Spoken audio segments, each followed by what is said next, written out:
are watching Strictly Legal on WESN Content Capital. Just give an overview of what exactly is that split arrangement. Nah, you don't need to register nothing. You don't need, we can do that another time. But then it becomes a hit, and then everybody starts to want to claim. The laws that predate many of the independent countries' constitutions are going to be those colonial laws. We know there are an infinite amount of circumstances that would lead to a murder. I have a great idea and I have a great concept, but until it's actually expressed, it does not become intellectual property. Accomplishments or targets of a forensic accountant is to quantify what may have been lost. We believe in different criminals and we manipulated the law and we exploited the system. A responsible journalist will reach out to the person who they have the information on for a comment.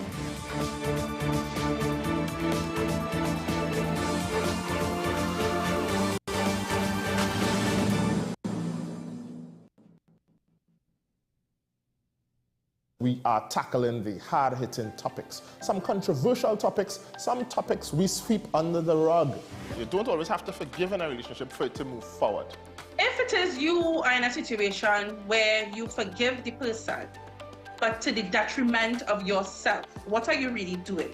It is very uncommon for somebody in the younger age group to have dementia. Atheists don't not believe. Is that I can't disprove God, but you also can't prove God, so we kind of have to stalemate. We'll focus on the woman who's being the victim, right, or the man who's being the victim. We exclude the children. Folks are trying to study the underlying brain mechanism to figure out how does this particular disorder happen in the brain? How is the brain processing this? Don't worry about AI, worry about humans working with AI. Are you willing to learn new skills to stay relevant for the future job market? That's the challenge that people are going to struggle with.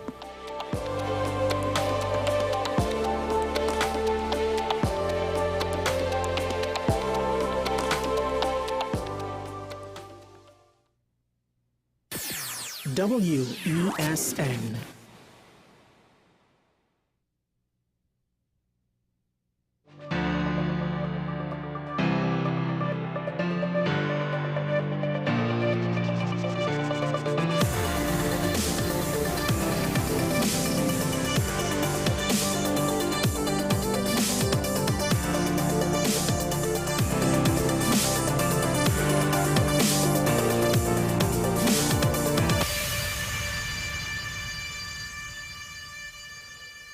Well, it's been a while, hasn't it? I hope the long weekend was as good for you as it was for me, I guess. It wasn't bad. But one of the things that came out of the long weekend takes a situation that I already was not content because there was essentially going to be a lack of resolution, anything substantial. And it, well, further, I guess, at worst clouds the issue, at best maybe gives us a resolution, but it really at this point potentially amongst a he said, she said, right? So how does that get us anywhere except leaving things up in the air to be determined by whatever your biases are, whatever your judgment calls for, whatever you think might be the truth, but we won't necessarily have a record that can be verified to say what the truth is. This is because, of course, people bemoan the whole situation where, as the election was called, and this is not the only time something like this happened. And again, it's one of those things where the caveat or the context of an election being called, so bad news comes out of the woodwork that's old enough to have come out months before, years before, but it comes out now. Things about, I think it was Gary Griffith, I think, had a couple, right? 2 police officers, they're looking to sue, or at least they made claims, sorry. And with Stuart Young, it's the incident of bullying that happened when he was in school. I mean, he has two teenagers, sons now, I believe, or 2 sons now. That's kind of a long time ago. It was before my time in school. And the problem is, well, we don't know what the truth is. We just know that Some people have made claims against Stuart Young. The claims are not necessarily unreasonable, but one of the people who have been criticized about the incident based on the version of the events presented to the public now, the former principal of the school, Father Anthony Digicel, in a homily, I believe, basically said that those claims are not true. The student was never expelled or even suspended and was able to take his exams. And for whatever reason, he did say that he kept no record of the event.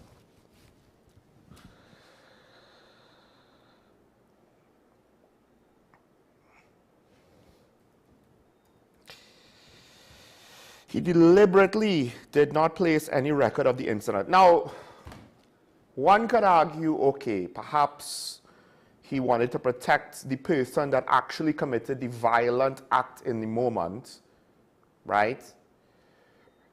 One could argue maybe he wanted to protect the potential instigators, of which there have, I believe, other people might have pointed out the fact that Stuart Young was not the only instigator or bullier, and he was one of, well, at this point we don't know, right? We don't know what the truth is. So now, to some extent, I, as a Roman Catholic, have a hard time not wanting to trust the words of a Roman Catholic priest. But then, technically, he is speaking with his hat on as a principal. I don't know what the context of his position was in the whole scenario. We just don't know, right? They say that Stuart Young's father was on the board. Right, to what extent did that matter? We just don't know. I don't have a... Sometimes those things matter a lot. Sometimes they don't. Just because it exists or the potential exists doesn't necessarily mean that it has to exist. Just because someone's on the board of something doesn't mean that they have the influence. They might be on the board just to look good because they know they don't have influence. I don't know. The influence that Mr. Young Sr. has now might be in excess of what he had then, or he might have had the same amount. The fact of the matter is, this could be a case where we have two parties with different versions of events because they remember it differently, because they perceive it differently. The million-dollar question is, was the student expelled or not? Was he expelled by the principal or not? Did something else happen to him with regards to his academic career or not? We don't know. I don't like situations like this because at the end of the day, it's a he said, she said now. We have the victim, we have the person who represents the authority in the situation, and then technically speaking, at least in part of the equation, we have the perpetrator going up to be the next prime minister of the country potentially. And we're being asked to make decisions with incomplete information. And it's one of those things where we just had to roll the dice with it. That's what this accusation basically is forcing us to do. It's forcing us to roll the dice because we don't know. Now, to some extent, Stuart Young, the one criticism I have that I am very comfortable making is Stuart Young was in politics for the last, 2 terms in office as government and opposition senator before that, temporary. So for a short time before that. So dare I ask, even if you're only concerned about Stuart Young and his role in politics, what? Was his role as Minister of Everything not important enough yet to level an accusation about his character? Did we have to wait until he's potentially Prime Minister? Why? Is it that the other members of cabinet don't matter? My criticism is not the be-all and end-all. It's just, why did it take so long to come? Because the position it puts us in now, unless you have evidence, like documentation, that says, I was expelled, that's a good start. And then we could go on to, because Father Digicel is claiming a different version of events. He's saying that the version presented to us earlier, when this thing came to light, is untrue a couple weeks ago. It's not responsible for me to just say, oh, well, this version is right or that version is right. So now we either vote someone in who was a bully, And potentially, we hope, if we're wrong, that he has reformed, or we don't vote him in. And then potentially risk that the reason why we don't vote him in is complete rubbish. That's a hell of a way to conduct an election. It all comes back down, to be quite frank, to a lack of accountability in society. This is how we do things in Trinidad. And then we lament, why is it that things are done the way they are done? Because this is how we operate. We do things last minute. We don't necessarily think about the long-term implications. We don't necessarily think about the greater good. We don't necessarily think about the greater good when it's hard.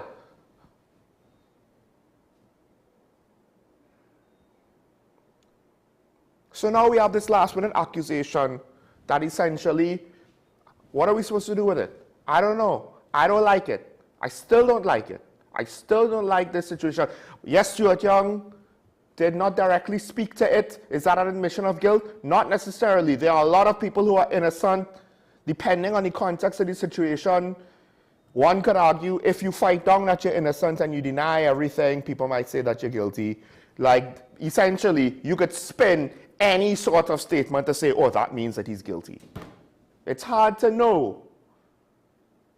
Dealing with public relations, especially now in 2025, after all that we've seen in the last 5 to 8 years, because, you know, we don't have the originality in our culture and our thought processes and our ideologies and our philosophies are starting to wax and wane as we continue to import the ideologies and the mindset from abroad. That doesn't always work for us.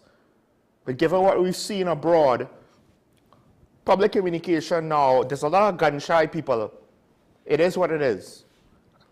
It's not enough to make a conclusion. This situation will probably never be resolved to my satisfaction. So it is what it is.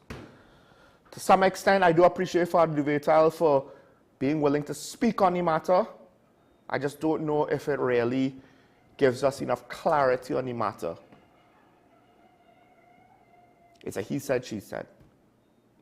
That just happens to potentially impact a very important thing called general election. So, with that rant out of the way, we'll take a break. When we come back, we'll go into today's daily review. This is Sean Michael Swall here on Talking Point on WESN, the content capital, and we'll be right back after this.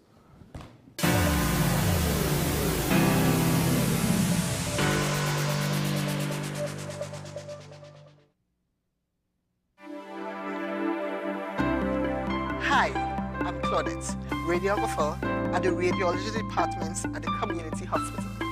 We offer high-quality service with state-of-the-art equipment in X-ray, ultrasound, CT, and mammogram. Come, our friendly staff awaits you. Give us a call at 235-5479. The Community Hospital of Seventh-day Adventist, where good private health care is affordable. Our award-winning show is back, and this season promises to be even more exciting than before. What's Up, Doc isn't just a title. It's a call to action for anyone who wants to improve their health and well-being. Join us on this thrilling ride towards better health on WESN Content Capital.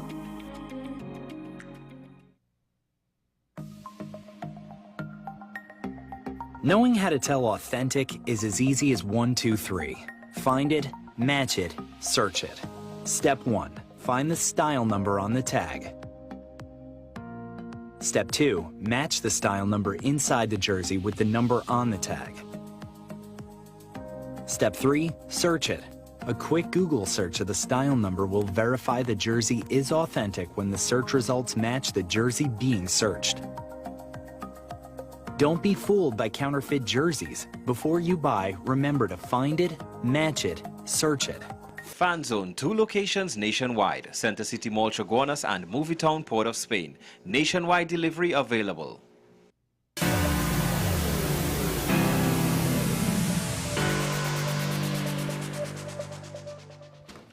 Welcome back to Talking About on WESN, the content capital. The director wanted me to reiterate what the priest said, although technically I said most of it already.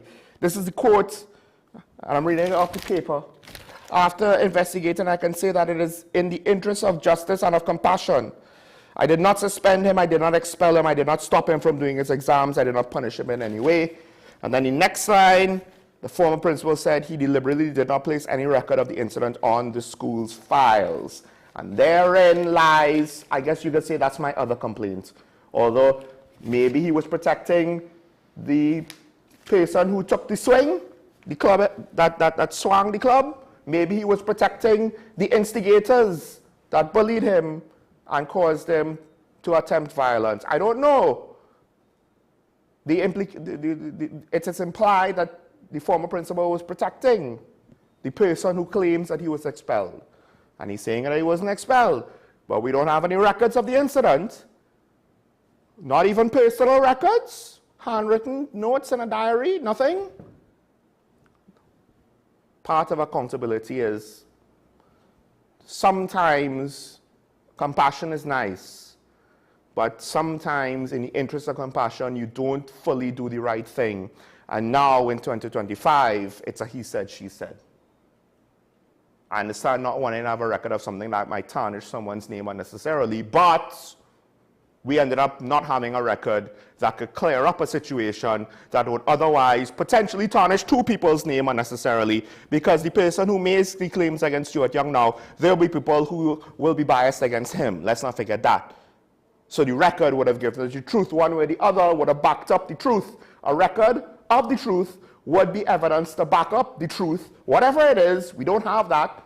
So we are where we are now. Now, with that out of the way, Director, let's go to today's daily review.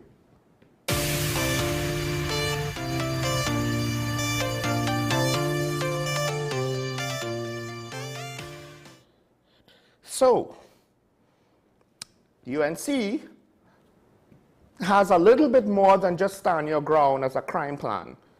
And they have selected, apparently, for Tunapuna, former police officer Roger Alexander. And he is potentially a key figure in the opposition's crime plan, because the opposition leader has said one of the things that they want to do is to have a ministry, I want to get it correct, Ministry of Home Affairs, and it is suggested that Mr. Alexander will lead that new department or new ministry. She said department, or at least it's reported, called the Ministry of Home Affairs. We need tough people to implement these plans. And again, the muscle man, Roger Alexander, this is the quote, will be one of those persons to help us. We want someone leading the Ministry of Home Affairs who knows the system from the ground up. Someone who knows where the criminals are, how they operate, how they think. We will give him the power and the resources to shut down criminal gangs and enterprises once and for all. It's very interesting. Now, Mr. Alexander himself, he has gone on the record, I believe, in his public appearance, looking very... It's interesting how, like, official and let me not go there. It's a stark contrast his days in a tactical uniform. There he is with his glasses and his UNC shirt on stage. And to be fair to him, he is a decent public speaker. Not necessarily the greatest, but a decent public speaker. He's been on TV. He has, to his credit, at times even called out the police service for certain things that got him in with hot water with the then, well, still technically substantial commissioner earlier with Christopher, and that whole thing with Beyond the Tape is what it is.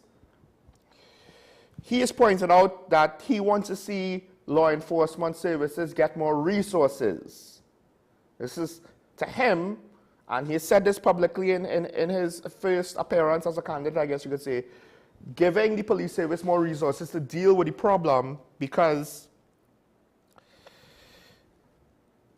He has served in the TTPS for over 30 years. I've seen it all. I have been through it all, but my colleagues do not have the resources to respond.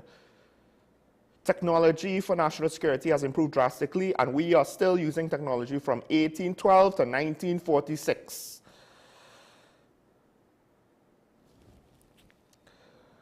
So he also appealed on behalf of the fire services, which in a vacuum I have to agree with, because I am afraid of what would happen if something like what took the life of MP Lisa Morris Jr. happens again on potentially a larger scale, which can happen. And it could happen more than once. And ironically, as it happens, the risks increases because we're already at capacity, we've broken capacity. That's to some extent what happened in that situation. They didn't have necessarily enough resources to respond quickly enough, potentially, allegedly. And then that means that if there was a fourth fire in the area around that time, it would be even worse off. But we cannot take it for granted, those things, right? It won't happen to me. The crime, the violence, the fire, emergency, it won't happen to me, right? Until it does. Now, this is a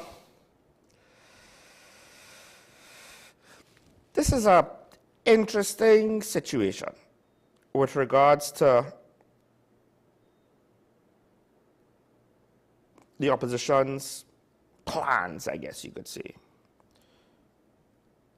And this has led to one, Gary Griffith, political leader of the NTA, former National Security Advisor and Minister of National Security under Kamala Persad-Bissess, I believe, a security guy who was, even as recent as the last local government elections, paraded by the UNC as their security guy. Jack Warner made a whole big thing about it, right? He was the best minister, Gary was the best commissioner under the PNM, but still, that was a public statement made by Jack Warner. Mr. Griffith is basically saying, hey, the UNC copying my homework, because he said, and I do believe this is true, the proposal to split the Ministry of National Security into a Ministry of Defense and a Ministry of Home Affairs, because that's the implication. Home Affairs, you would still have the external security responsibilities, would not necessarily be Home Affairs, potentially. Kind of depends, right? Homeland Security in the States technically does deal with border stuff. What would our Ministry of Defense have to deal with in TNT? And to be fair, one of my criticisms of the initiative is essentially the Ministry of National Security. What does it do with regards to national defense as opposed to crime fighting? So if we have a Ministry of Home Affairs, are we essentially just relabeling the thing? We're restructuring, we're rebranding. We're not actually practically making anything better per se. Because again, to what extent are you going to have a separate Ministry of Defense that what? They're going to deal with the Coast Guard alone, and then we're going to have issues where the Ministry of Defense's entities are not working with the Ministry of Homeland Affairs entities? Anyway, there were other things. I think the $1,000 monthly support for families.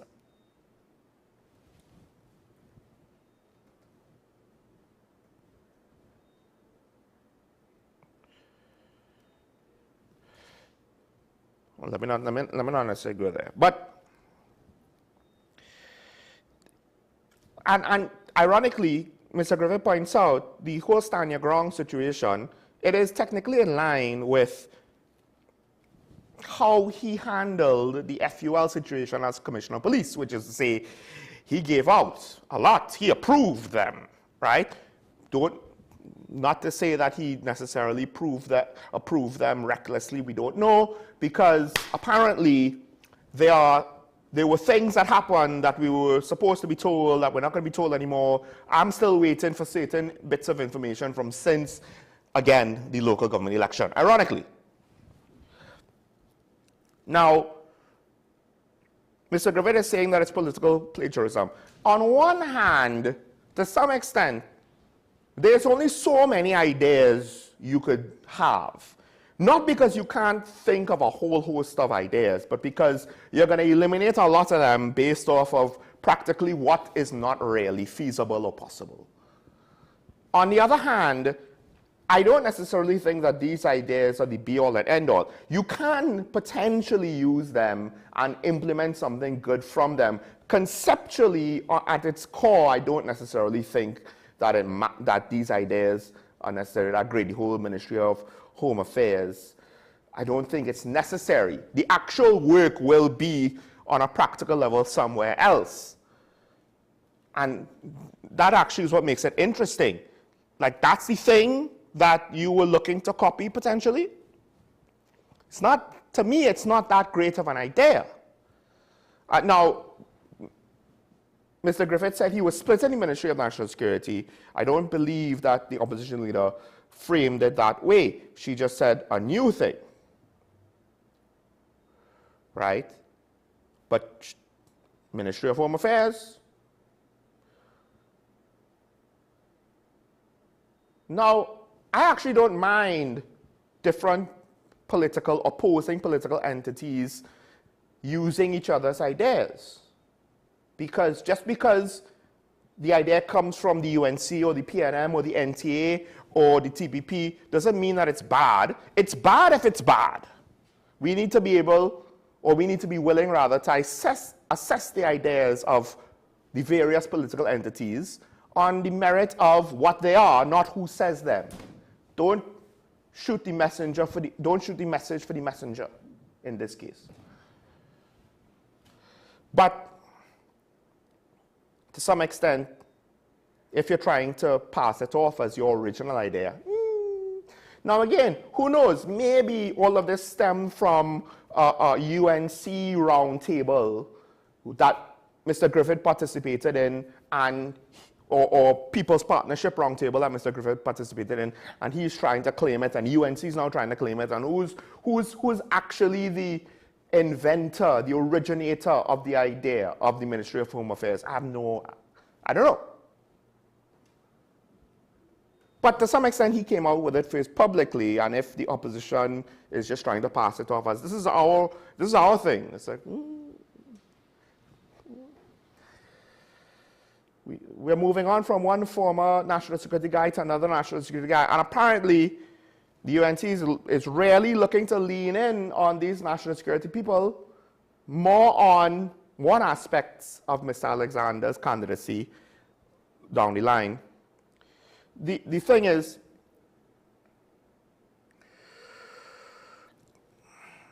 this is going to be important for the campaign. The economy and crime. And getting probably the most high-profile police officer, not named Gary Griffith, and arguably he is of a higher profile of a police officer than Gary Griffith, because Gary Griffith as a police officer was only there for a few years. He has been a police officer for 30 years, on TV for a significant chunk of that, and has rose through the ranks and arguably has had a successful career. You could have your criticisms of him. That's besides the point. Publicly, he's going to have enough cachet, even if it comes to criticisms, that this is probably a very good strategic move. And probably, I will assume, born from certain frustrations with regards to how the TTPS has been managed and overseen thus far, and how politics may have interfered with certain things. Not saying that politics can't interfere with certain things if the UNC comes into office. Be realistic.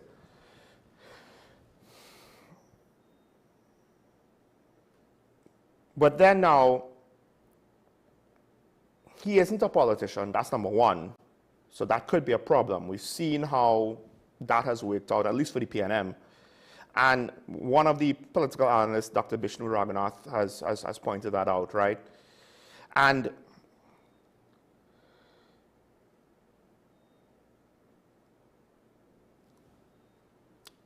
we just have to see how this goes. The problem for the election is that neither party is seemingly very convincing,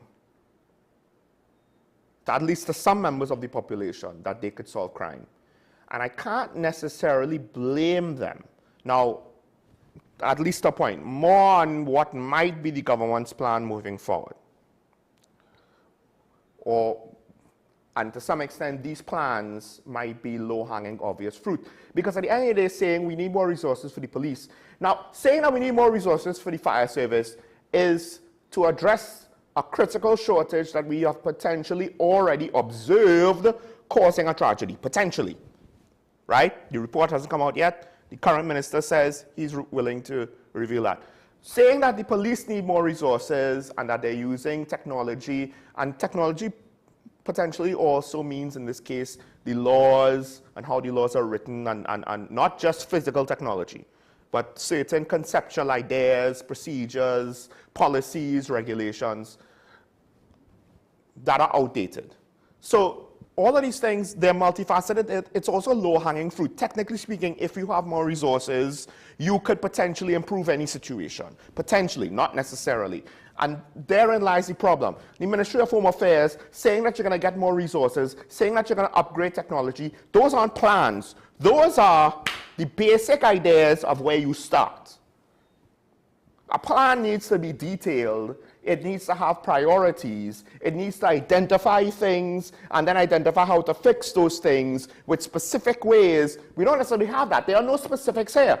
Like I said, the Ministry of Home Affairs is essentially, for all intents and purposes, at least until you give me more details of why this change will have any practical effect on the situation, it's just a rebrand, a fresh coat of paint. But at the end of the day, if the crap still stinks, it doesn't matter how much spray paint we have on it to make it look like gold, it's still crap. So I could understand why there are members of the population who are thinking they don't really have a plan. They don't really know what they're doing. They're just kind of trying to mamagaya us to win the election. Now again, more on Alexander's candidacy in a bit, because he is, well, dare we say it's a situation where it seemed to happen kind of fast. So, we'll have to see where it goes. There's more, and maybe I'll get to it, but I guess I'll close it here. Let's move on. This will be something a bit shorter. Minister Gonzalez at, I believe it was the parade at the police academy. I think this might have been graduation. Passing out parade. Okay. It's supposed to be it's supposed to be capitalized because it's an actual title. But the editor needs to have a certain article. Anyway, a couple of things. One, Cabinet approved an extension of the Volunteer Defense Force, 100 members. So this is a bit of a reserve, right? I believe they were facilitating certain things to allow for the Defense Force to help the police. That situation was up on March 31st. Cabinet has approved the extension for another 3 months. To what extent is that going to be effective or not? I'm not entirely sure. 100 people is only so many people. Maybe it will be, maybe it won't. But he also did say, and that's going to cost $3 million, which, I mean, I'm not too sure if that's the best bang for the buck, but at least I'll appreciate the fact that they're willing to put more money onto the situation, allocate more resources. $3 million, it's not a small amount. It's not necessarily a large amount either in the grand scheme of things. They also said, the minister also mentioned that there will be, or he promises, more resources for the prison service. That also is a situation that, to some extent, is heading into a very horrible path, you know. And dare I say, there's more blatant examples that imply corruption and mismanagement in the prison service than any other service. Not to say that there isn't potentially corruption in other services. We assume that there are. We have all heard anecdotal stories. There's just more examples in the public sphere that implies that these things are happening and they're widespread and they're out of control. let's not forget the Prison Service Association basically said, don't just investigate the rank and file, investigate the people at the top 2 of the prison service. Basically saying, hey, a lot of people have their hands dirty here. That's what the association head implies. Again, the problem is now, to some extent, Marvin Gonzalez, Minister of National Security currently for a few weeks. What could he possibly do, right? I would prefer, again, for him to have more detailed plans, because I think he is also seeing the need for more resources to deal with certain aspects of the national security apparatus. Will we get it? I have no idea.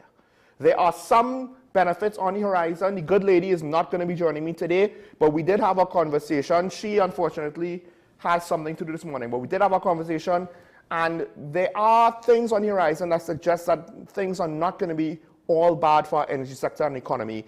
Maybe within 2 years, and maybe we might have just enough of a holdover depending on energy prices right now. But again, we need more than just, well, we'll get more resources to X. What we get is a lot of platitudes of the responsibility and the importance and the da-da-da-da-da-da, and people need to feel safe, da-da-da-da-da. We don't actually get details. And this is why, again, I think the country is basically looking at the two parties saying, I'm not confident in either of you on dealing with crime. Let's move on. Well, a couple of stories, quick hitters again. Now, shifting gears slightly, Prime Minister Young, he's looking to the shipping industry, right? Now, there is concerns about the shipping industry globally with regards to the United States potentially putting in more tariffs or fines with regards to shippers who might utilize ships constructed by China, et cetera, and that might increase cost of shipping, which might increase cost of goods, which for us, you know, we import food. That's kind of important for baseline cost of living prices, you know what I mean?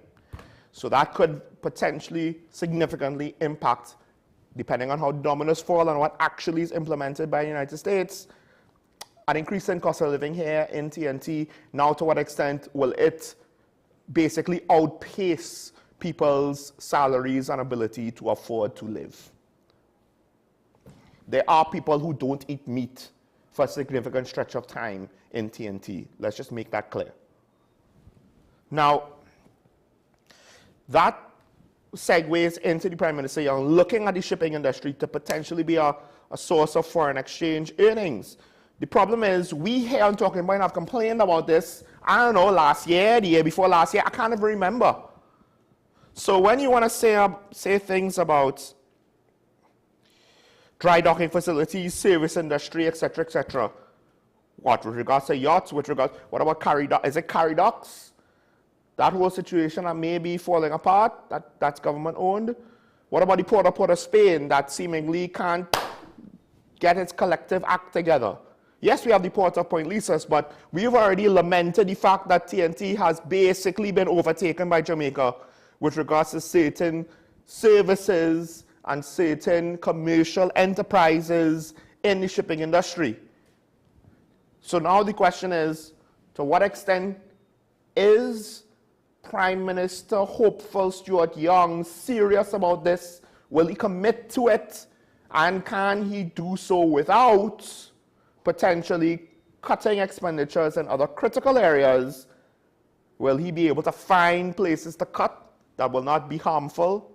I don't know, because that, if you could have done that, why couldn't you have done that for the last 5 years and get this potential, this situation, this industry existed, has been in existence, was potentially always on the table. Why haven't we done this yet? You were in power. Your government was in power. And this is why people, as much as you want to say, all the eggs were not in the dragon basket, they were all in the energy basket, all of them. It's never a good time to diversify, except it's always too late if you think about diversification. Diversification will never be on time. Diversification will always be too late. It's already too late. It will forever be too late because we needed to start the process, which is a long-term one, I don't know how many administrations ago. So we'll wait and see, because at the end of the day, while it's always going to be too late, we need to start as soon as possible. And I will commend anybody that can actually effectively start as soon as possible. Unfortunately, to some extent, we have to wait until after the election to see whoever wins, if they're actually willing to do anything about it. Stuart Young has presented one thing. Is this the thing that he was hinting that could help solve the Forex problem? Is this the strategy? To some extent, I hope it's not, because I don't know if this is good enough. Moving on to the next story, the mayor of Chaguanas, he has pointed out a couple of things that has been also lamented with regards to, well, also pointed out by one of the business chambers, Chaguanas Chamber of Industry and Commerce. First thing, so there was a whole highway extension south of Chaguanas. And the mayor is basically saying, hey, so we have 3 lanes coming north of Chaguanas. And then south of Chaguanas, we have 3 lanes. But right there, somewhere in the middle of Chaguanas, there's a flyover that currently, to his observation, is 2 lanes. So that bottleneck still exists. Now, apparently, traffic is flowing so much better, right? Is it that the bottleneck is having a limited impact? But it's a fair observation, because he's not saying, we don't know if, we believe that there's supposed to be some sort of expansion on the flyover, at least that's the expectation, right? One would hope, one would think. So the mayor's asking, is it that the final product is supposed to just be a 2-lane flyover trying to service 3 lanes coming north-south each way? 3 lanes to 2 lanes to 3 lanes? How is it supposed to work? But hey, maybe that's not the final design, right? I was wondering when I saw about this project if it was the final design. Technically, I tried to find the final design. I couldn't necessarily find it to my satisfaction, or at least there was enough to imply that no, they would be expanding the flyover too. At least I thought that was a fair assumption to make. Maybe I'm wrong. But the mayor also has another issue, and that is with regards to, he has observed potentially something seems to be wrong with the surface of the road. This is the quote: "You don't have to be an engineer to notice something wrong beneath the surface. The newer lanes are noticeably bumpier than the older ones, and this raises serious questions about the quality of the work done. If there are underlying issues with the foundation of the materials used, then it's only a matter of time before this becomes an even bigger problem. This must be addressed now before it compromises the long-term safety and durability of your road."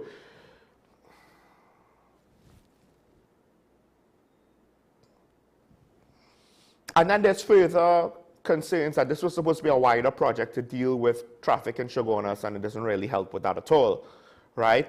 Now, from what I understand, I have heard rumors that the timeline of this highway expansion project was manipulated in order to ensure that it was open closer to the election, similar to what we saw with the opening of the hospital and the opening of the airport. To what extent could that have had an impact on the construction quality? I have no idea. I just don't necessarily like it when such considerations are given precedence if those rumors that I have heard that I have not substantiated prove to be true. I don't know. Regardless, these are pertinent questions that anyone could have. Transparency and accountability is not to say, why are you asking these questions? It's a waste of time, but rather answer the question so we can move on if there is nothing to see here. And if you can't answer the questions, and if there is something to see there, then we have further questions. But I really would like to know if the flyover is intended to stay as a 2-lane bottleneck. All right.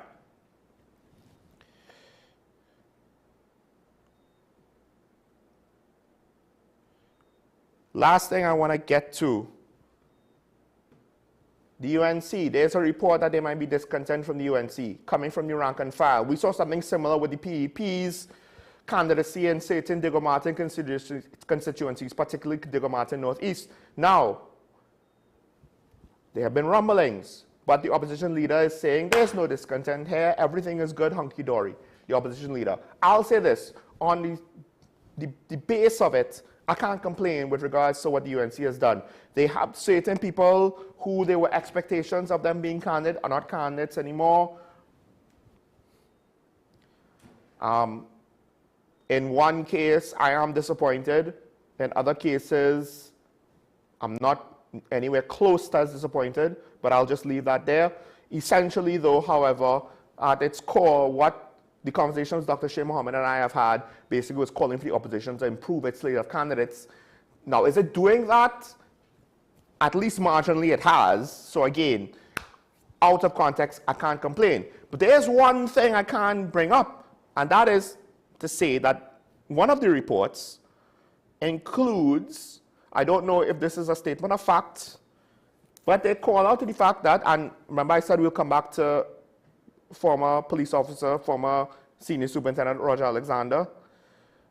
Well, he was strategically selected. We understand that. Crime was a big issue. We understand that. High-profile police officer with a career that is undeniable. So you want to put him on the forefront. We understand that. What we don't know is if he went through the screening process, or if he was basically bypassed with regards to the screening process. So all of this dog and pony show of Kamala Prasad-Bissessar saying that she is the only elected political leader in this election. Hey boy, Philip, I wonder, technically she is right. You might not have been elected either currently, given that you came back after retiring, then go through the process. I wonder, was she talking about you, Philip? Anyway, that kind of goes out the window if potentially, Roger Alexander was not screened. Who selected him? If you're bypassing the process of your party. Now, maybe there's a provision that says that she can. But then again, then it kind of makes the entire screening process basically a dog and pony show that you do for optics, not because there's actual anything of value in the process. And it undermines the validity of the whole process, if there is any provisions that allow you to bypass it. So we have another question now.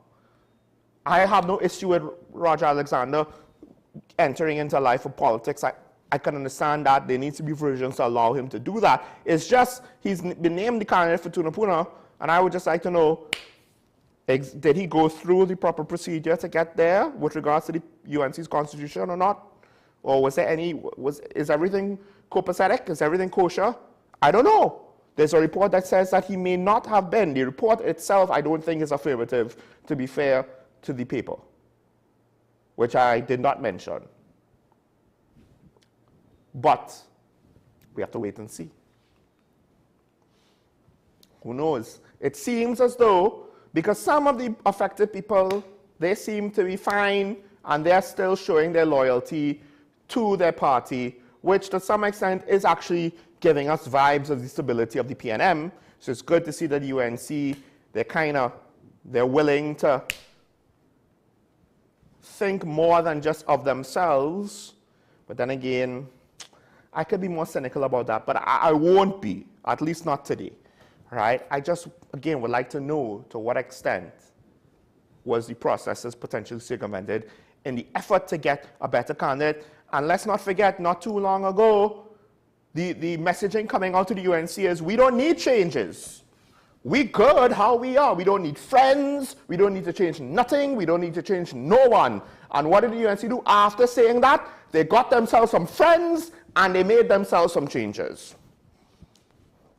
So how, to what extent should I take what you say seriously if you can't be consistent with what you say about yourself?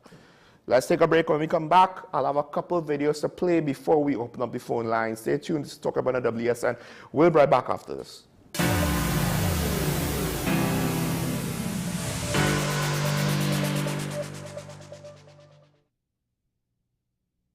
Do you need treatment for obesity or any related abdominal procedures?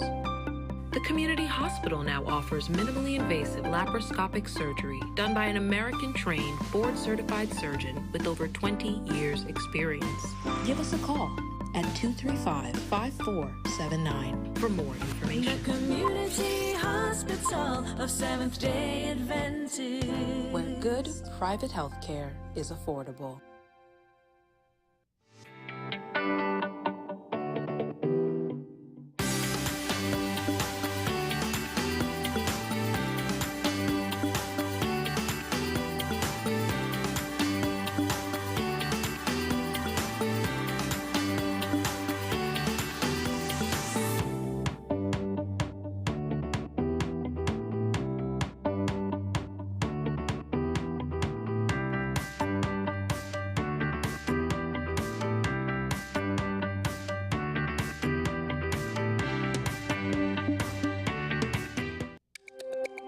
Every word, every line, every paragraph depicts a real moment in someone's life. A father, a sister, a mother, a brother.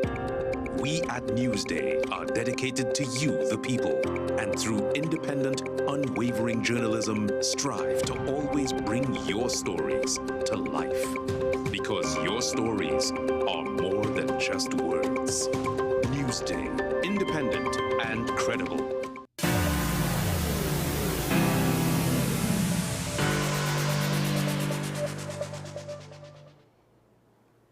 Small parties are over-reliant on the resources of the UNC, and that's why they needed to tell their members to help Philip. Anyway, let's not forget the complaints against the NTA, apparently. That is unique to the NTA. Speaking about help for the UNC, now, technically speaking, the Public Service Association is not another political entity. So maybe we could give them a bly on that. You know, you don't need help, but hey, if Labour wants to align themselves with you, fair enough. And I can't say that I agree with the minority leader of the THA's opinion that Labour should not be involved in politics. At the end of the day, to some extent, it is what it is, right? I think the problem is we don't necessarily understand how the game is played. As a society, we kind of just ignore the fact that it is being played like a game, right? With regards to how Labour functions in politics. And to some extent, I guess you could say whoever is in government at the time is not necessarily going to like how Labour moves with regards to how politics goes for the most part. At least to some extent. Now, the current President General of the PSA, or President of the PSA, she did impress me as a public speaker. I'll say that off the bat. She really, really did a good job with her political messaging. And she had some good points to make, but she had some other points that I think to the rest of us who are not members of the PSA, we might need to look at that and say, oh, I don't know if this is beneficial to the country per se. And maybe, at least to some of us, it might, you know, reduce the impact of a message a bit. The implications of some of the things that she says moving on, it does potentially limit the veracity of what she's saying to me, or at least how pertinent it is and how good it is. But it was a hell of a political messaging. But I think it's a case where at the end of the day, everybody's trying to have their cake and eat it too, not just the UNC, but also with the PNM. So we have a couple of clips to show you. We'll start off with the first one as we cue this.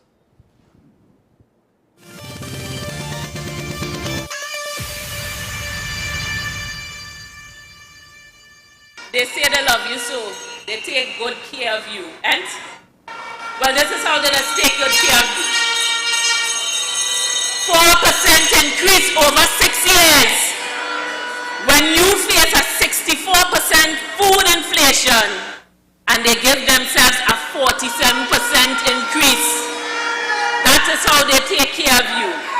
They have threatened over 2,100 jobs in the Board of Inland Revenue, Customs and Excise Division. That is how they take care of you. Threatened over 5,000 jobs in WASA. That is how they take care of you.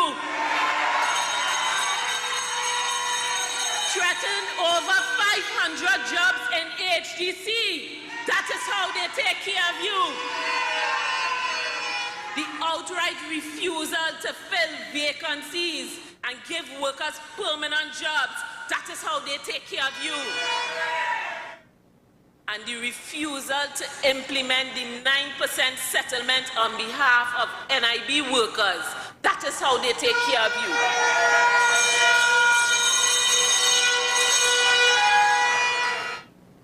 Brothers and sisters, there is sun on the horizon.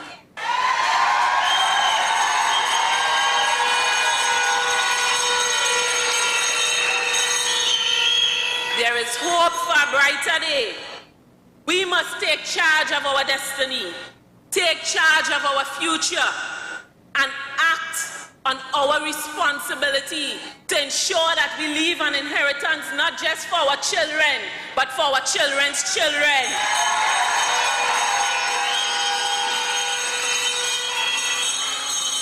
Because we are clear that 5 more years of the PNM in office, workers, this country will not survive. Comrades, the UNC gave a commitment that negotiations would start with no less than 10%. Do you want that? The UNC gave the commitment to regularize contract workers.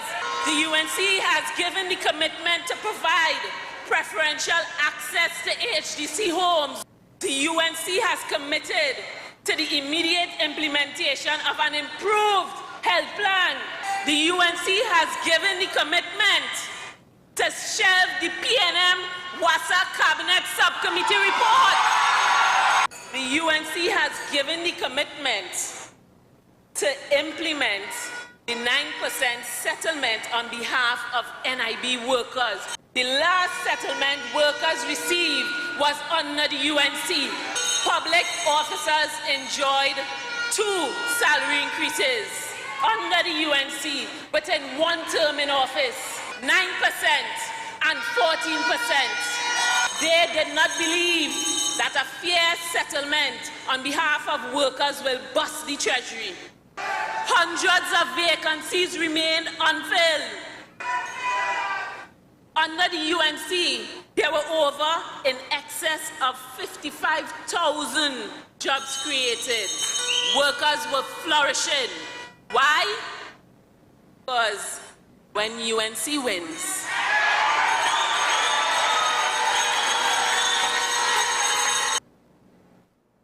now, I would just like to, the most obvious question to me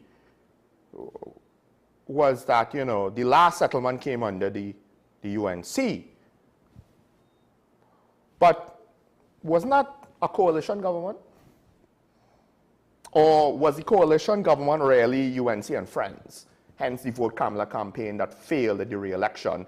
Hence why the people of Tobago felt that they were being alienated because I guess TOP was to some extent being sidelined. Hence why the COP collapsed, even though they're trying to go wrong too again in this election. Hence why the other, think about it, all of the other parties in the partnership essentially disappeared. To borrow a phrase from Mr. Amor, Reginald Amor, former Attorney General. They disappeared from public life. And I guess everything that happened under the partnership was the UNC. All right, fine. Here's the thing. Does anyone really want to gloss over the fact that the economy then is not the economy now, that government revenue then is not government revenue now, that the oil and gas sector's revenue generating ability then is not the oil and gas sector's revenue generating ability now? We may get some reprieve with regards to the price of oil and gas with regards to new fines, or the new fines outside of Dragon and Manatee and Coquina might not come on stream for at least another 2 years again. And I don't have all the details on that. The next time we speak to Karen Neshishera, she might be able to clue us in. She clued me in on that. But the point is, Carmen Prasad has already gone on record saying, you know, you cannot tax a nation to prosperity. We're gonna cut certain corporate taxes. I don't know if she specified which ones, and we're gonna do away with property tax. Cool.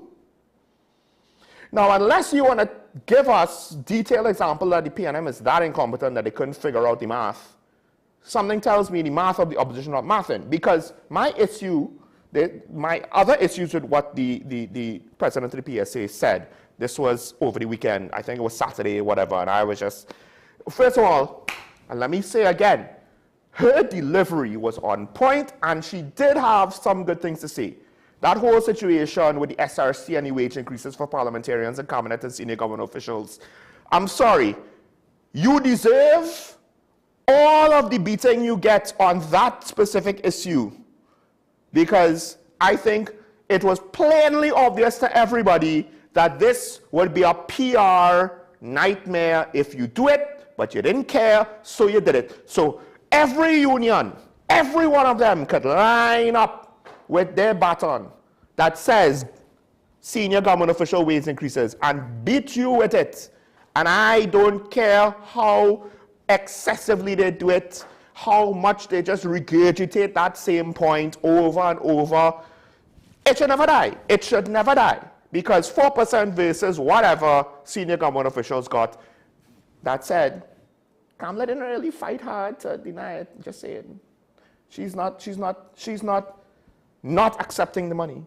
You know, she could not accept the money. But anyway, outside of things like that, there were some pertinent key points. But at the end of the day, basically, the unions are saying two things. One, government under the UNC is going to spend more money on you. Cool. Wage bills are usually not a small subset of one's budget. It's usually a big chunk. And if you want to increase that substantially, and to be fair, it might be necessary depending on the cost of living expenses coming on the pipe, or we might need to figure out other things and be innovative and not just say more money into the system, because inflation never happens, right? The key point is, it's not whether we should do it or not. It's literally, can we afford to do it? Or at least, can we afford to do it the straightforward way that's implied currently on the campaign trail? I don't know. I don't like saying that. I don't want to say that we have to, you know, learn how to function as poor people. I'm just saying that I suspect all of these things, because throughout the campaign trail, the UNC is saying, under us, we spend so much money doing this and doing that. Cool. The one thing that I can't complain to the PNM about is the fact that they didn't somehow spend money that they had in their back pocket. With all the UNC complains about the foreign debt over the however many years. Think about it. They're complaining debt is too high. How are you supposed to finance things without money? Well, one of the ways you do so is debt. Are you not going to put us in more debt if you come into power? How are you going to finance the things that you are potentially promising? Because you're saying, look back at when we were in power. Think about how good those days were. We'll get you back to that. But that was fueled by higher revenues. Somebody over the weekend showed me a graph of natural gas output. The precipitous drop is alarming. So I get it. I get it. I understand there are some good things that Labour said. There's some bad things. The second bad thing is I would just like to know. So there's a subcommittee report on WASA. And rather than saying, okay, are there lies in the report? Well, fight the lies. Fight the lies and get us to the truth. No, we're not going to do that. We're going to table the report. We're going to bury it. We're going to bury it and potentially bury the truth with it. Not saying that the report is going to be 100% truth. It might be 20% truth. I don't know. It might be the gateway to truth. But if we bury the report and we say nothing to see here, let's not delve into it any further, that's what that's saying, that we're going to shelve it. We're already saying, why is the CLECO report shelved, Commissioner Current report? What about the TSCT report with regards to the cybersecurity? What about the fire services report with regards to the Lisa Morris Jr. fire? Right? We want all of these things ventilated. Why not the WASA subcommittee report as well? And if there's anything wrong in there, let's fix that. But no, it was telling that the issue on WASA and protecting whatever's going on in WASA was a very popular sentiment at that rally. Now, to some extent, the rights of workers and their fears, yes, that could exist. But I don't know, I want the exercise to be ventilated, not to be hidden. Again, problems with accountability in our society. However, remember I said that they could browbeat the government with regards to the salary increases to senior government officials?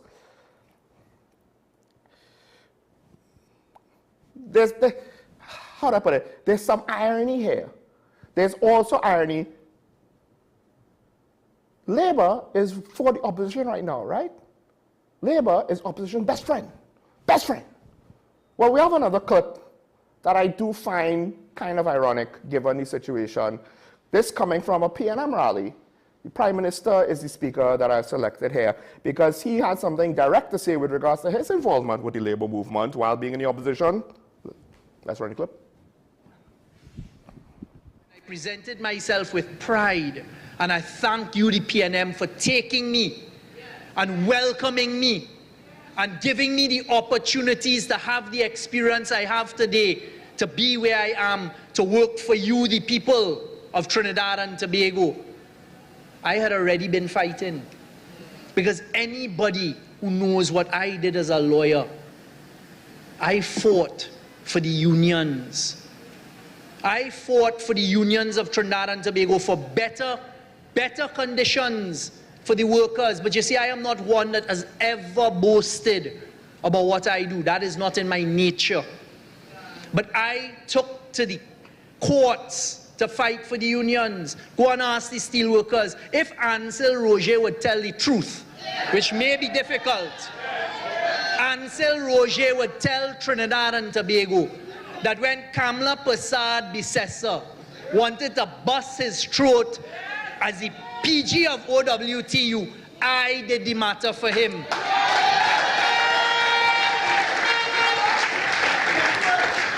When I fought the cases for the CWU and for the steel workers and other unions, I fought because I believed in the workers' rights. I remember with great pride going into court on a Friday night to fight senior counsel for the company, and senior counsel earning over $1 million fee on brief, and junior counsel earning $1 million, and the instructing attorney is another $1 million. And you know, me and my junior, when the union said, we can't pay you $15,000, we need to have a barbecue, you know what we said? You're mad or what? I enjoy the fight, and that is what I did for them. And that is what I did for the workers. When I walked Trinidad and Tobago, as I did in Arangwe, St. Joseph yesterday, there are workers who are part of the CWU, as I met at his gate yesterday, who called me and said, comrade, I from the CWU. And I remember when you took TSTT wicket and you got all of us workers at a cost of $300 million plus. I won that case for the workers. And my argument in the court was, well, if the executives at the top could get bonus and they could get this and they could get that, the workers deserve what the workers deserve. Well, if the executives could get this and could get that, the workers deserve what the workers deserve, right? Let's go back to the PSA's president. She said something. She had a point at the top of the last clip. I have a cutout of that in another clip. Let's just run that quick. Well, this is how they just take good care of you. 4% increase over 6 years. When you face a 64% food inflation and they give themselves a 47% increase. That is how they take care of you. So what was good for TSCT, not good for the rest of the country? What's good for the executive, good for the workers, but what's good for the national executive is not good for the national workers? Question mark? Now here's the thing though. What's interesting, what's even more interesting, because when Stuart Young said that, I literally in my brain said, oh, you should not have said that. You should not have said that. You are not in the position to say that and not be criticized publicly for anyone that makes certain observations. However, what I found more interesting, though, was the fact that he is pointing to a situation where he was the lawyer for the unions, the underpaid lawyer, according to him, You know, if anyone wants to dispute that, that's fine. But the point is, he was a lawyer, and I'm fairly certain he ain't gonna lie about something that's so easily verifiable, right? For the unions, when the PNM was in opposition. And I just find this, he points out to the fact that, hey, there were times when the partnership government wanted to do certain things to all your unions who were not cooperating with their agenda. But now he's friends because the UNC is in opposition and we pro-labor now. And therein lies the point that you read there. It's not, labor is not a UNC thing with regards to the opposition. I'm not identifying the opposition as UNC. I'm identifying the opposition as the people who are not in government. Labor will always be an opposition movement in this country because their ideology and negotiating position will potentially always be contrary to any government. Even a government like the partnership that had far more resources and spent more, was it enough? Was it enough? I mean, to some extent, there were certain labor negotiations that were happening during the PNM's time, but we're talking about at the start of the PNM's administration, and they're doing that negotiating in the last couple of years. Those negotiations, technically, you're supposed to negotiate for the upcoming period, not negotiate 3 periods after the period you're negotiating for. So now that we're looking at labor being buddy-buddy with the UNC, it's like, but when the UNC comes into power, will they actually be able to deliver on the promises that you're basically saying under the UNC, this is what we're going to get? Because a vote for the UNC is a vote for this. 10% as is the starting point. The implication is that it could go higher. Really? Where are we getting money? Remember, the UNC has lamented the fact that the PNM has amassed too much debt. Is it that the UNC is saying they're confident that there's enough corruption in the system that they could essentially replace the PNM corruption with their own expenditure plans? Where are we going to find the money to do all these things? Because the dollars and cents wise, the senior government official raises were not going to be as large as you think they are to the national budget as compared to things like all of the public service, right? So on a practical level, it's doable. Optically, it looks horrible. But the UNC is saying, oh no, we're going to cut taxes but increase expenditure, and the implication is, and also not incur any more debt.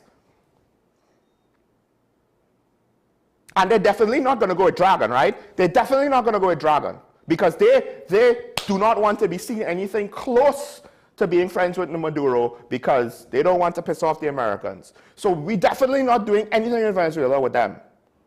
We'll just stay far from that. Maybe they'll just somehow magically make money immediately from diversification and deny all expectations and laws of physics. I would just like to know, how do these things add up? I do not know. But I will probably be willing to make a bet that if the UNC wins the next election, or maybe it will take more than one election, maybe it might take 2 elections, all of a sudden you'll hear, it could be the same PSA president or her replacement, we read and ready. I wouldn't be surprised. Would you be surprised? Really? All right, do we have any callers waiting on the line? We have Digger Martin on the line. We'll go straight into the calls. The phone line should be up on your screen. You know the drill. Mute your TV if you're on the phone and you're live on air. Good morning, caller. Digger Martin, you're on the air. Good morning, and good morning to all your listeners too. I want to reflect on the Prime Minister at the mosque, and I want to reflect on the crowd. Has that crowd, and I'm going to use the word destitute in commas, has that grown under the PNM? That is what we have to do, because a lot of people go to those activities because they can't afford it and they need to help their household. You could look at the line, there were a lot of little children. So I feel for those people. And the fact that I have seen it has grown, and who is responsible for the destitute population increasing? It has to be during the last 10 years. Another issue we're talking about, relationship with union and government. Who was the counsel for Acetal Metal when they left? Who was the Labour leader who was then the Minister of Labour refused to meet with Acetal Metal because they knew what they were going to do. They knew that they didn't have any gas and they had to shut it down. But they have hidden from us for the longest while why they didn't negotiate with Acetal Metal. Acetal Metal was one of the biggest customer for WASA and one of the biggest customer, if not the biggest customer for TNTech. And that left a big hole in the revenue earning of TNTech that we as taxpayers have to pay. So those are the two issues. My important issue is what are we doing and why our Prime Minister is procrastinating on the Chief Justice issue. I mean to say, he says pondering and you're looking for legal opinion. But the senior counsel who was with the placard in front of the Chief Justice and two other prominent senior counsels said the Chief Justice have a question to answer. And I'm going to go further. When they decided to go after Justice Sharma, the senior counsel that was in front of the Hall of Justice, at that point in time, he gave a legal opinion to the police service, I think it was Paul at that time, to go after the Chief Justice because of the evidence presented in front of him, which, as it unraveled, was questionable because of the behavior of the then Chief Magistrate McNichols. So I want to know why they're procrastinating. If you took action based on that senior counsel advice to you, and now he's telling you and he's giving you free advice, and he's basically in front of every newspaper telling you there are cause to start the investigation. Go on and have a nice morning. Well, caller. Yes, I'm with you. Did Marcia I.S. Caesar do nothing wrong? Yes, she is wrong. She should not be afforded a privilege. But that doesn't tell me the Chief Justice understood the law. I'm not saying she do nothing wrong. Okay. It's too flaw, and that further questions the Chief Justice in his performance of appointing judges, because there are set of them that he appointed have a question to answer. Yeah. That last point is a good point, because you're right. It's not that I wanted to say that Marcia Caesar's guilt or innocence will exonerate the Chief Justice. It's just that how the situation is framed, it seems as though some people want to frame it as though she did nothing wrong and he did everything wrong, and thus it is clear that he must be removed from. My real answer, and what I typed out while you were speaking, is with regards to the specifics on why is the Prime Minister pussyfooting on the issue. Well, as he was sworn in, he called an election 5 weeks away. And the UNC made great pains to point out the fact, and technically so that we are talking about, that he wasn't elected into the position he was in. Now, with regards to being Prime Minister, what the government did was legal. But I was always framing it as he's a caretaker. To some extent, he's a lame duck, right? He's coming in, within the last year of the administration, essentially to transition into the election and to move the ship forward. To some extent, in his position, I don't want to see him make big moves unless they're absolutely necessary. And I don't know if it's absolutely necessary in this case, given how the Privy Council ruled on the matter, right? You could take the Court of Appeals ruling, and if that more or less held up 100%, given how they framed it, it might be a different story. But even then, the thing is, if the election was months away, I think there would be a greater argument to say he should start the proceedings now. Because it's going to take a process, right? And I don't know if it's even ethical for him to start a tribunal that is not going to end until sometime after the election where he may no longer be the prime minister. And then that whole change in government might make a real political mess of the situation. I am much more comfortable if whoever wins the next election then looks into it, because then they would have the mandate of, I am the duly elected representative to be prime minister, because it's all within the prime minister's purview, right? So do we want a prime minister who is basically, yes, he is technically not interim, but that's essentially what he is. He's a caretaker. He is interim until the election happens. Do we want him to make these big kind of decisions that's going to take too long? Do we want him to rush through it? I don't want him to rush through it, right? But given the way how politics are in this country, they will want to see the conclusion before the election happens, right? To say that we did a thing. And that would be even worse, in my opinion, right? I am not necessarily 100% certain that the tribunal should not be formed and the proceedings should not go forward. That doesn't mean that I think that the Chief Justice should be removed, but the process to look into the matter, I think there might be some justification to go through that process, to go through the exercise to say whether he should be removed or not, have a tribunal weigh in on the matters.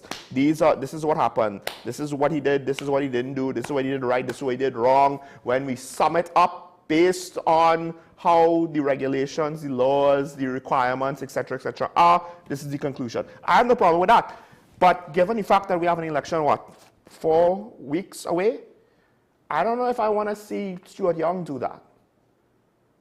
I want to see, let whoever comes next, or whoever wins the election, whether it's him, it's Kamala, or a dark horse becomes prime minister, who knows, right? Let them sort it out. The future prime minister, not the current prime minister who has a month left at basically in the middle of an election campaign. So that's my answer to that. I don't want to see a rushed, because this is the thing, right? I understand all the arguments of, oh, he's breaking procedure and whatever. To some extent, at least in a vacuum, if Stuart Young, 4 weeks to the election, made a major decision, you could easily see the critics saying, but he wasn't elected, how could he make these decisions for the country? And then the thing is, so is it just because it's a decision that you like that you're going to justify it and say it's fine? Because I'm thinking about it in a principle level, as in any major decision, I wouldn't want any politician that is operating under the circumstances that Stuart Young is currently operating under to make decisions like that. It doesn't matter if I like the decision or not, because then it sets a precedent. And then in a future scenario where we don't like the situation, somebody might do a thing and point to the fact, well, hey, Stuart Young did a thing when he was 4 weeks left and he did a tribunal and they fast-tracked it because the public wanted it to happen, not because it was good procedure. And therein lies the point. This whole thing with regards to what the Chief Justice did wrong was with regards to not undergoing the proper procedure and therefore essentially committing an act that could be interpreted as coercion. And I am phrasing it that way specifically because I honestly don't believe it is he was trying to put undue pressure on her. I suspect it was more of a case of, you're being raked through the coals in the court of public opinion. Do you want to go through with this further or not? Or we could just settle this quietly. That's my personal opinion. I have no idea if that is the actual truth or not. That's just my personal opinion. Because this is what you see happens in sometimes in cases like this. When you give the person the option to resign, it's to basically save them from the embarrassment and save everybody the time and the expense of going through the process. But I could be wrong. I could be very wrong. Maybe she didn't want to be saved the embarrassment. Maybe she wanted to have her day in court. Given the court of public opinion and what the Privy Council ruling did say, something tells me she had a very good chance of losing her day in court with regards to how she accepted her promotion. But at the end of the day, that does not deny the fact that the Chief Justice, he acted in a way that crossed the line, regardless of his intentions. It set a bad precedent, and that's why it should not be allowed to stand. That's why the Privy Council's ruling I agree with. I just don't want to see another precedent and another situation come back to bite us in the collective rear end, because we want to expedite. Think about it. What did the Chief Justice do? He tried to expedite the situation. The public outcry said that they wanted the situation to be resolved, and not in the result being Marseille Caesars remains as a judge. The public didn't want it. Public doesn't always get what it wants based on the law, sometimes, right? But that's what the Chief Justice was basically doing. He was expediting a result that technically, according to at least some reports, the public wanted. And now, because of doing that, because he broke that procedure, he's being raked through the coals, and we have people, the public, wants to expedite his removal. Sound familiar? And potentially put, I don't know if they want to break procedure or not. And in this case, it's a bit more of a principle thing than a legal thing, in the sense of, again, I don't want someone who is only going to be Prime Minister for a total of 5 weeks to make serious long-term decisions for the nation and potentially set certain precedents. I just rather not. Because then we're going to get into a situation down the line where we're going to say, this person wasn't elected, why is he making these important decisions when he's just an interim caretaker? And we're not going to like it. And then it's going to, maybe I'm wrong. Maybe this caller has a big disagreement with me. I have no idea. I think this is San Fernando line. Good morning, caller. You on the air? Good morning, Sean. Yeah. Morning. This issue of that the caller brought up again with the Chief Justice, and that leads to this vendetta that they have against this particular Chief Justice is unbelievable. Now, with all that you said before prior, when you look at and the caller brought, and I'm going specifically to the caller brought up the issue of the former Chief Justice Sharma, and trying to it's another procedural, because in Sharma's case was another procedural issue, and forgetting the fact that what happened with Mr. Sharma is that Mr. Sharma tried to influence the outcome of a case of a doctor who operated on him. He went to the then DPP, who is now a judge, that triggered the DPP to go and go on a Sunday to go to the Attorney General to complain about the Chief Justice at the time, because the Chief Justice tried to pervert the course of justice in this country, and using that as another example. Yeah. That is so reprehensible, because they think people forget what happened in this country. And just as you said, the Chief Justice, this present Chief Justice, in my opinion, tried to give Miss Marcia Caesar an out rather than go through the whole procedure. Better you are giving you out to resign and let this thing go smoothly. But she chose not to, and I so forth. Now, and people keep forgetting. I don't understand what happened with some of these citizens in this country. But they look at things. I'm trying to understand the lens that they look at it through.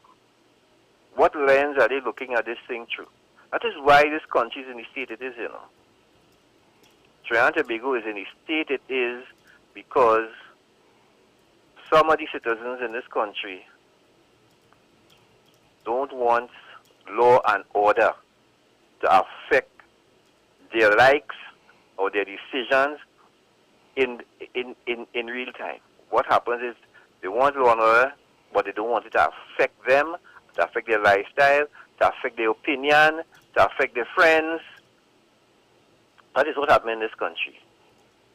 And no election that come in on the 28th or whenever going to change the trajectory of Trinidad and Tobago unless the citizens decide to change. You listen to the UNC platform and all these promises. How are they going to fund these promises? I don't know if they have a bag of money somewhere that we don't know about, or some hidden stream that they keep it a secret from the rest of the country that nobody knows about. That if and when they win, that this money, they're going to find this money to do all these things. We understand this playbook already. That they used the same playbook back in 2010, and what happened? NGC was drained of all the money that they had. Was that a lie? When the then finance minister in 2015 went into the treasury and said that it only had how many days of funds left, was that a lie? I think also people in politics knew before the election in 2015, from since 2014, 2013, that was the direction that the economy was heading. Yeah, and my thing is, was that a lie? People, I am still looking for people to try to fix Trinidad and Tobago. If I am to go by what, remember, Shane Mohammed said to me on your program, to look at the, when I talked about Spoil Your Ballot campaign, you know, he said to me, what I should do is look at the parties and look at who, do an analysis and see which one is less destructive. I'm paraphrasing here. Less destructive, in my opinion, to Trinidad and Tobago, and then make my choice based on that. If I have to do that, I'm still trying to understand what I'm going to choose. So I just going to put 3X on my on my ballot paper. Have a good day, Sean. Thank you, caller. I could understand that sentiment, because I wouldn't say less destructive, but at least the PNM might be more realistic. The problem is, the caveat is, are you content with what we have now? Because potentially that's what, you know, we're going to be limited to if we pick the PNM. And that's a hell of a question. We don't know if Stuart Young will act in quite the same way and his cabinet. We don't know for sure, but it's not unreasonable to assume that. So to some extent, yes, the PNM might be more realistic in what they might potentially promise and deliver. But is that good enough? Flip side is, UNC is selling us a dream right now. To what extent could we believe that that dream is going to be real? To what you said just now and to what I said earlier. Here's the thing, and going back to Mr. Digger Martin's first point. Now I'll address what you just said there in a second, the main point that you made. But to go back to Digger Martin's first point, because he said, well, poverty grew under the PNM. Technically, that's true. Within the last 10 years, poverty grew. I'm paraphrasing here and oversimplifying. Here's the thing, though. The real question is not if poverty grew. We had a pandemic. We had a situation where you could look around the world. Poverty levels were dropping before COVID, and we were, as a global economy, richer than we've ever been, relative with regards to poverty levels around the world. We improved a lot of lives of more of humanity than at any other point in human history. And then COVID happened, and a lot of that progress essentially slammed into a brick wall. To what extent are we complaining about a phenomenon that is outside of the control of our country? The real question is not if poverty grew. The real question is, did poverty have to grow as much as it did under the PNM? Could poverty, could standards of living, cost of livings, could have we had a better response to the challenges? But make no mistake, I believe that the challenges would have existed. I believe that at the end of the day, cost of living would have gone up to some extent. The poverty line, people under the poverty line would have increased. People struggling would have increased. COVID, shipping crisis, food inflation, all of that is external. So now the question is the response to those things good enough? Not that they happen, because that they happen are outside our control. Was the response good enough? I don't know if we have a good enough debate to really know the truth, to really come to a consensus as a society, to make a collective informed decision accurately. I'll just say this. I understand your complaints with regards to Mr. Digger Martin's specific example. I did not know enough on the case to speak on it, so I didn't speak on it, and I'm willing to admit that. But based on what you said, I could understand that your point, those two situations are nowhere near the same or equivalent to each other. Here's the thing, and ironically, this is an example, a good example, and this is why I wanted to highlight it. No one has the time to be well-read on everything. This is why diversity of opinion should matter, right? Because it also comes with that diversity of knowledge. You have people with different backgrounds who will know different things, who will understand different things, who will prioritize different things, right? This is why media literacy, the ability to debate certain issues in order for the discussion to bring better ideas to the forefront and to potentially discard worse ideas is important. The ability, media literacy, one, of an individual to properly identify information, but two, to be able to critically think, or dare I say, even engage in debate within oneself over issues is important. Because at the end of the day, since we do not have enough time in the day for work, recreation, socialization, and to follow all of these issues, as well as chores and daily life necessities and responsibilities, etc. There's not enough hours in a day. That's why when celebrities want to champion a cause, you have to question, you work 16 hours a day. You have time to know what it is you're talking about, or are you just kind of speaking, you know, buzzwords and talking points that a publicist told you to say that you have no idea what's going on? Celebrities are usually the worst when it comes to actually being informed on things to then inform you. But at the end of the day, we rely, to some degree, all of us, on other people to help inform us on things that we don't know.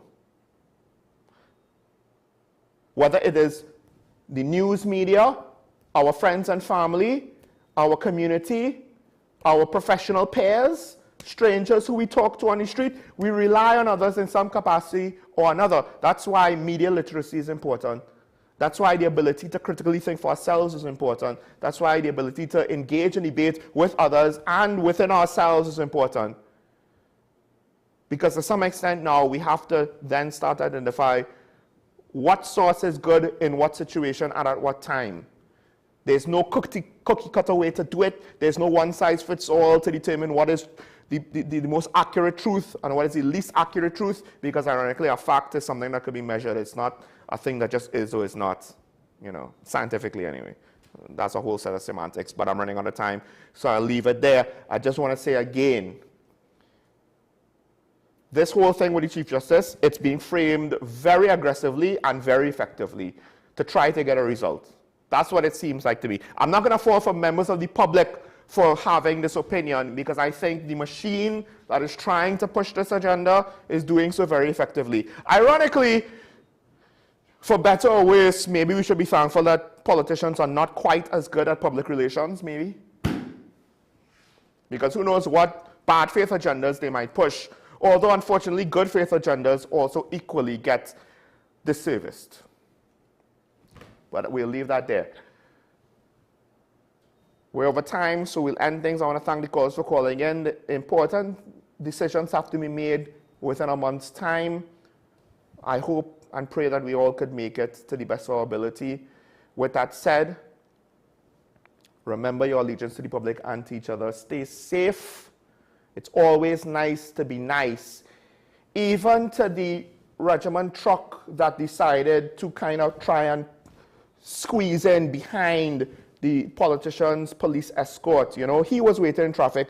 He apparently doesn't have a siren, but he saw an opportunity. Hey, I'll just go in behind the police escort, you know, and follow. I assume it was the Prime Minister on the Savannah. Yeah. Even to people that are taking advantage of a situation, still be nice to them. And have a good day. Make it so through your own efforts, hopefully. And we'll see each other tomorrow. Bye-bye.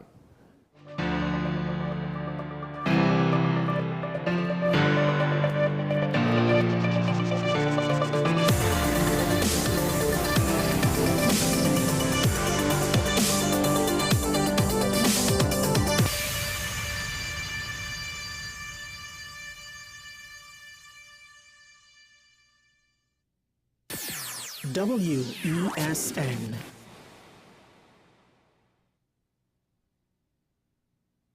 My name is Dr. Stephen Carroll, the CEO at Community Hospital of Seventh-day Adventist, and we are committed to making good private healthcare affordable. For all your medical needs, including dental, radiology, laparoscopy, behavioral and mental health, along with many other services, contact us for more information at 235-5479. Community Hospital of Seventh-day Adventist, where good private health care is affordable.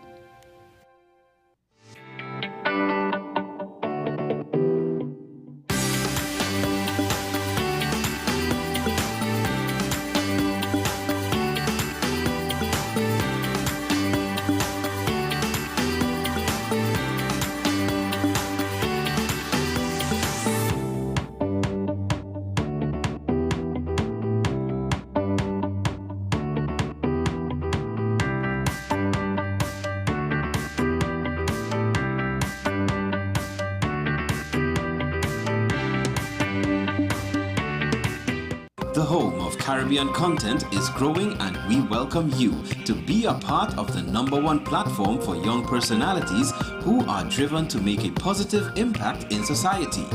As we continue to reach every corner of Trinidad and Tobago through our daily broadcasts, our social media pages, or through our 75+ digital billboards across the nation, contact us to learn about our competitive rates via marketing at wesncc.com or call us at 628-5835.